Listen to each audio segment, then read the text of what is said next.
Thursday evening. நைட்டுக்கு பார்த்திங்கன்னா சீக்கிரமாகவே ஈவினிங்கே சமைக்க ஆரம்பிச்சிட்டேன். சப்பாத்தி செஞ்சுக்கலான்னு சொல்லிட்டு பிளான் பண்ணிவிட்டு இதுக்கு மசாலா ஒரு உருளைக்கிழங்கு காலிஃப்ளவர் இருந்துச்சு, அதையும் நல்லா பொடிசாக கட் பண்ணிவிட்டு சுடு தண்ணியில் போட்டு வச்சுருக்கேன்.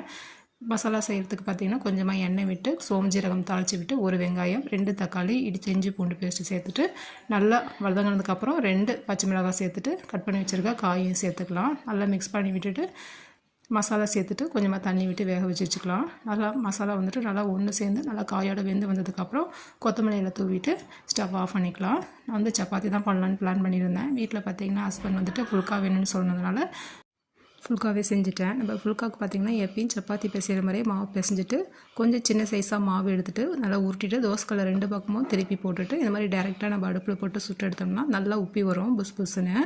ரொம்ப சூப்பராக இருந்தது காலிஃப்ளவர் மசாலாவுக்கு. பிடிச்சிருந்தா இந்த வீடியோ லைக் பண்ணி ஷேர் பண்ணுங்கள் ஃப்ரெண்ட்ஸ். தேங்க்யூ.